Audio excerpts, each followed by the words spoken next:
Welcome to study channel. मेरा नाम है मोहम्मद कैसर। बात करेंगे इस वीडियो में एलटी ग्रेड 2025 की योग्यता के बारे में। कौन कौन आवेदन कर सकता है, एक एक सब्जेक्ट का कॉम्बिनेशन क्या है, और जो परसेंटेज की बाध्यता का सवाल आप लोग बार बार पूछ रहे हैं, इस पर डिस्कस करेंगे। यूपी टेट सी टेट ज़रूरी है या नहीं, तो एक एक सब्जेक्ट की डिटेल में यहाँ पर बात होगी। बने रहिएगा हमारे साथ लास्ट तक। आयु सीमा को भी मैं डिस्कस करूँगा, जुड़े रहें। लेकिन आगे बढ़ने से पहले एक ज़रूरी सूचना। तो दोस्तों बात करेंगे एलटी ग्रेड की इस बेस्ट बुक के बारे में जो चक्षु प्रकाशन की तरफ से आ गई है। दोस्तों आप बहुत ही बेहतरीन तैयारी एलटी ग्रेड 2025 का कर सकते हैं इस बुक से। सामान्य अध्ययन की तैयारी एलटी ग्रेड के लिए आप पूरी इस किताब से कर सकते हैं। पूरा सिलेबस दोस्तों इसमें कवर किया गया है और आप देख सकते हैं किस प्रकार से टॉपिक वाइज जीएस को यहाँ पर संकलित किया गया है। तो स्टडी गाइड बुक जीएस के लिए अवेलेबल है ही, इनका सब्जेक्ट वाइज भी स्टडी गाइड बुक अवेलेबल है दोस्तों। जैसे कि आप देख सकते हैं हिंदी, गृह विज्ञान, गणित या फिर सिविक्स, इंग्लिश विज्ञान, जीव विज्ञान। तो जीएस के साथ अपने विषय को भी स्ट्रॉन्ग करिए यदि आप चाहते हैं एलटी ग्रेड में सफलता पाना। इन किताबों को खरीदने का लिंक डिस्क्रिप्शन बॉक्स में दिया गया, आप क्लिक करके परचेज कर सकते हैं या फिर ऑफलाइन मार्केट में भी ये ईजिली अवेलेबल हैं। तो दोस्तों 2025 एलटी ग्रेड का नोटिफिकेशन हमारे सामने है। जो मेन एलिजिबिलिटी होती है वो ग्रेजुएशन प्लस बीएड होता है। हालांकि कुछ विषयों में बीएड अनिवार्य नहीं है, जैसे कंप्यूटर, शारीरिक शिक्षा और ललित कला वगैरह में। तो अभी हम लोग उसे देख लेंगे। यहाँ पर देखिए, सबसे पहले तो मैं पदों की संख्या आपको दिखा दूँ। 7466 पदों पर ये विज्ञापन जारी हुआ है, जिसमें 4860 रिक्तियाँ पुरुष शाखा की हैं, 2525 रिक्तियाँ महिला शाखा की हैं। विषयवार रिक्तियों के बारे में आपको ऑलरेडी बता ही चुका हूँ। और योग्यता की बात करते हैं तो सबसे पहले है हिंदी। ठीक है, कहीं पर भी किसी भी विषय में परसेंटेज की कोई बाध्यता एलटी ग्रेड या टीजीटी में नहीं रहता है, तो इसको लेकर आप परेशान बिल्कुल भी मत होइएगा कि ग्रेजुएशन में 50% चाहिए ही या बीएड में इतना परसेंट चाहिए ही। तो बिल्कुल टेंशन फ्री रहें। साथ ही साथ सी टेट या यूपी टेट की आवश्यकता नहीं है, डायरेक्टली आप आवेदन कर सकते हैं। पहले आप ओटीआर कर लीजिएगा, ओटीआर के बाद फिर आप रजिस्ट्रेशन कर लीजिए एलटी ग्रेड के लिए। ठीक है, सब्जेक्ट कॉम्बिनेशन में भी एक बात आप समझ लीजिए कि यदि आपका सब्जेक्ट कॉम्बिनेशन 2 साल तक बन रहा है, यानी जिस विषय से आप आवेदन करना चाहते हैं वो विषय आपने 2 साल तक अपने बीए या बीएससी में पढ़ा है, तो आप एलिजिबल हैं। जरूरी नहीं है कि आपने 3 साल सब्जेक्ट पढ़ा ही हो। तो एलटी हिंदी की बात करते हैं। एक विषय के रूप में हिंदी आपने पढ़ा हो अपने स्नातक में, और एक विषय के रूप में संस्कृत आपने पढ़ा हो इंटर में, और साथ ही साथ आपका हो बीए, तो आप एलटी हिंदी से आवेदन कर सकते हैं।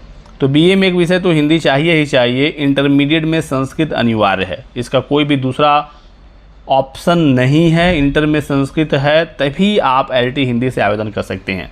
यदि आपने बाद में एक विषय से संस्कृत से इंटर पास किया है तो भी आप एलिजिबल हैं, कोई दिक्कत नहीं है। और बीएड आपका होना चाहिए। हिंदी आपने बीए में 2 साल पढ़ा है, कोई समस्या नहीं है, आप आवेदन करिए। ठीक है, अंग्रेजी की बात करें तो अंग्रेजी साहित्य के साथ स्नातक आपका होना चाहिए। तो साहित्य में ही होना चाहिए, भाषा में होगा तो आप एलिजिबल नहीं रहेंगे, ये ध्यान रखना है। और बीएड होना चाहिए। गणित के लिए देखिए बताया गया है कि एक विषय के रूप में गणित आपने स्नातक में पढ़ी हो, तो बीएससी आपने किया है, मैथ्स पढ़ा है 2 साल, तो आप एलिजिबल हैं, बीएड आपका चाहिए। विज्ञान के लिए समझिएगा, यहाँ पर सब्जेक्ट कॉम्बिनेशन होता है। जहाँ पर एक से अधिक सब्जेक्ट मांगता है उसे हम लोग कॉम्बिनेशन कहते हैं। तो यहाँ पर एक से अधिक सब्जेक्ट मांगा जाएगा। देखिए, ग्रेजुएशन में भौतिक विज्ञान और रसायन विज्ञान होना चाहिए और बीएड होना चाहिए। तो आपने यदि बीएससी में 2 साल तक भौतिक और रसायन पढ़ा है, तीसरे साल यदि आपने छोड़ दिया इन दोनों में से कोई भी एक विषय, तो दिक्कत नहीं होगी। ठीक है, सामाजिक विज्ञान की बात करते हैं। यहाँ पर देखिए, इतिहास, भूगोल, राजनीति शास्त्र और अर्थशास्त्र, इन 4 में से कोई भी 2 विषय आपने पढ़ा है अपने बीए में और फिर बीएड है, तो आप सामाजिक विज्ञान से आवेदन कर सकते हैं। जब पेपर होता है सामाजिक विज्ञान का, तो जो प्री एग्ज़ाम होगा उसमें 60-60 सवाल चारों पार्ट से आएंगे। ये जो 4 विषय हैं सबसे 60-60 सवाल आएगा। किसी भी 2 विषय के आपको 60-60 सवाल हल करने होंगे प्री में, और 30 क्वेश्चन होगा जीएस वाला। कंप्यूटर की बात करते हैं, कंप्यूटर में बीएड नहीं चाहिए, अनिवार्य नहीं है। हालांकि यदि आपके पास बीएड है तो आपको इसका प्रेफरेंस मिलेगा, यानी कि यदि आपका मार्क्स और किसी और दूसरे छात्र का मार्क्स सेम हो गया तो जिसके पास बीएड है उसको नौकरी मिलेगी। तो कंप्यूटर की एलिजिबिलिटी ये है कि आपका बीटेक या बीई है कंप्यूटर साइंस में, ध्यान रखना है सिर्फ कंप्यूटर साइंस में है तभी आप एलिजिबल रहेंगे। आईटी वगैरह में है, इलेक्ट्रॉनिक्स में है, किसी और ब्रांच से है तो आप एलिजिबल नहीं है। बीटेक या बी कंप्यूटर साइंस से आप एलिजिबल हो जाएंगे डायरेक्टली, बीएड की आवश्यकता नहीं है।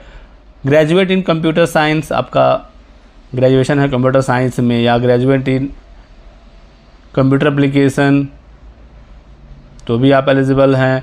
Graduation degree along with A level course from NIELIT, तो ए लेवल आपने किया है, ग्रेजुएशन है तो भी आप एलिजिबल हैं। साथ ही साथ एमसीए वाले छात्र भी एलिजिबल हैं। और बीएड देखिए यहाँ पर प्रेफरेंशियल क्वालिफिकेशन है, ये इसेंशियल क्वालिफिकेशन नहीं है।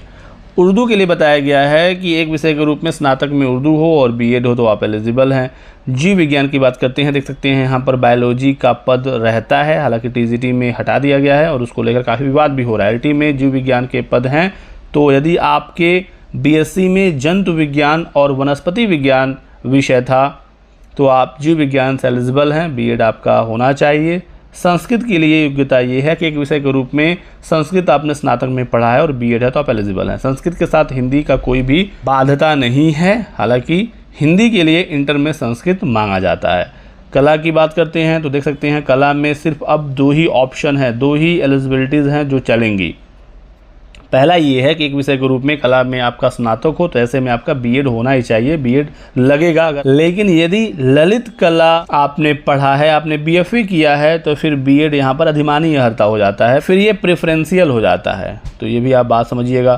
संगीत के लिए ये है कि एक विषय के रूप में संगीत के साथ स्नातक, अथवा यहाँ पर एक दूसरा भी ऑप्शन है कि स्नातक उपाधि के साथ भातखंडे संगीत महाविद्यालय से संगीत विशारद अथवा प्रयाग संगीत समिति इलाहाबाद से संगीत प्रभाकर की उपाधि है तो भी आप एलिजिबल रहते हैं। बीएड देखिए यहाँ पर मांगा जाता है, ठीक है। इसके बाद वाणिज्य है तो बीकॉम और बीएड वाले यहाँ से आवेदन करेंगे। शारीरिक शिक्षा में बीएड नहीं मांगा जाता है, लेकिन इसके लिए बीपीएड चाहिए, तो आपका स्नातक होना चाहिए, किसी भी फील्ड में हो, किसी भी विषय में हो। उसके बाद आपने बीपीएड किया है तो आप शारीरिक शिक्षा से आवेदन कर सकते हैं, बीएड की ज़रूरत यहाँ पर नहीं पड़ती है। गृह विज्ञान की बात करें तो एक विषय के रूप में गृह विज्ञान आपने पढ़ा है स्नातक में और बीएड किया है तो आप एलिजिबल रहेंगे।